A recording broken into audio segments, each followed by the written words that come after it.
Director George Miller ventures back into the wasteland for the long-awaited Furiosa, a Mad Max saga. So let's see if this continuation of Fury Road is worth your time.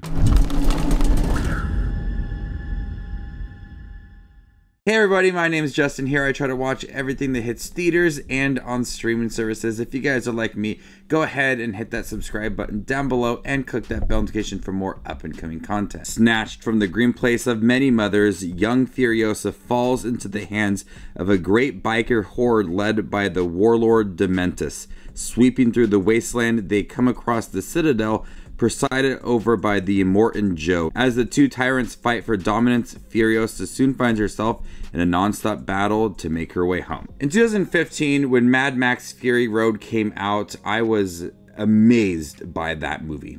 Absolutely stunning. And no action film since then has been able to top that movie.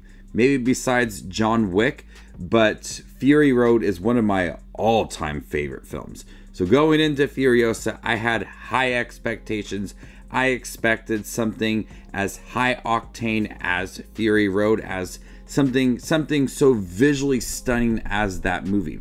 And I don't think Furiosa does reach those heights of Fury Road, but it still managed to be a really entertaining movie. George Miller is able to recreate the wasteland, the visuals from Fury Road in a new film led by Anya Taylor-Joy as a young Furiosa. He's able to bring us back to the wasteland and all those visually stunning moments. We see a younger Immortan Joe and Chris Hemsworth in here and setting up scenes that we have seen in Fury Road and all the characters that we got within there. The Citadel, it all looks absolutely stunning. The visuals are top notch once again. And a lot of the action that we do get in here is intense.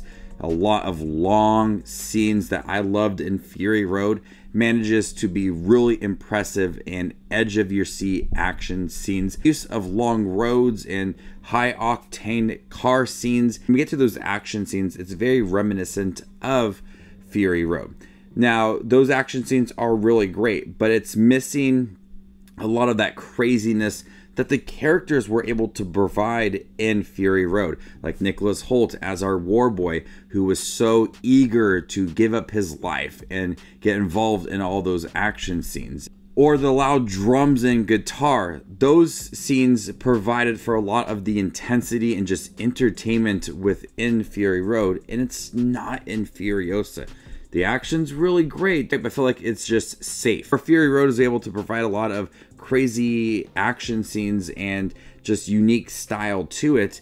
Furiosa is kind of missing all of that energy to it, but the action is still really good.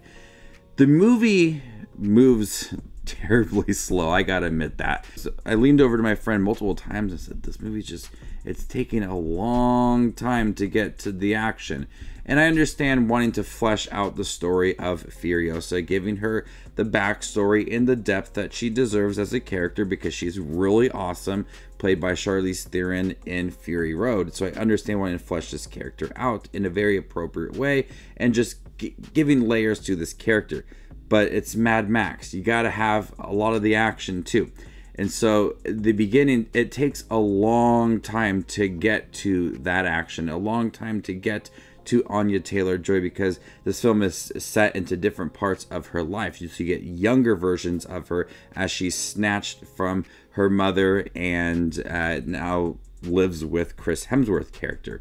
So the beginning of the film, a lot of setup for her character, what she goes through, setting up Immortan Joe, setting up Bullet Town and all of that, and the characters that we were introduced to in Fury Road. It takes so much time and it feels drawn out, incredibly slow, but the visuals were stunning. But I wanted to get to the action a lot quicker. And when we did get to the action, that's where it picked up and became a lot of fun.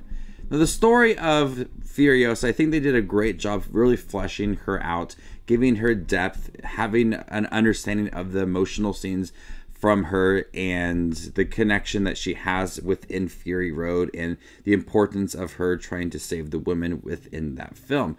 The storyline was set up nicely in the beginning with her and her mother and understanding her motivation as well, why she didn't speak in the beginning of the film, and she's holding back a lot. She's brutal at times, she's violent, but we try to justify all of that and understand her reasoning. I think they did a great job of telling her story. This is a film that does rely more on storytelling rather than your action, and so I understand why that was so slow, but I wanted to have a lot more of that action involved in the first and second act of the movie. The performances are really good in here as well. Chris Hemsworth steals the show. He is insane within this movie. He really gets involved. He's that provides that energy to the movie. He has the jokes, and it just works for him. Feels like it's Thor at times, but more sinister. Anya Taylor-Joy was great in here as well, holding back a lot as she was just trying to keep to herself. You felt the emotion, you felt the intensity from her as a character that is trying to be very strategic and look at certain situations and how she can protect herself and not get too involved with it all. So I really liked Anya Taylor-Joy within here. And I liked Immortan Joe once again in here. He didn't feel as like crazy as he did within the first film. I like seeing Immortan Joe as a younger side to him and just kind of bridging this film and Fury Road as well. So this movie, I really did like it for its action and its visuals and telling the story of Furiosa, a character that I really did feel attached to within Fury Road, and I wanted to see more of that character exploring the Greenland and her mother, and the story at the end of that film, just building off of that, was pretty successful within this movie, but it just moves incredibly slow in the first and second act of the movie, and it doesn't have that insane energy that Fury Road had. And I keep talking about that movie, but it is a film that is so cinematic and so outstanding that it's hard not to compare this movie to that movie. Even though it's trying to do a separate thing and tell a whole new story, it's connected to this universe, and it's a film that you have so much expectations. Furiosa is a film that you have so much expectations when going off of Fury Road. So Furiosa, a Mad Max saga. I really liked it. I can't wait to see it again and dive deeper into this world and see what they do further with more Mad Max films. So before I give you my score for Furiosa, a Mad Max saga, make sure to check out my channel here. I do movie reviews, trailer reactions, ranking videos, tier lists, all that fun movie related content that you see on YouTube. I do it all here, so hit that subscribe button to get it all in one spot. I'm gonna go ahead and give Furiosa, a Mad Max saga, a B+. Thank you guys for checking my review for Furiosa, a Mad Max saga. Have you guys seen it by chance? What'd you think about it? Let me know in the comment section down below, and stay tuned for more up and coming content like this. My name is Just Watches Movies, and you guys stay classy at YouTube.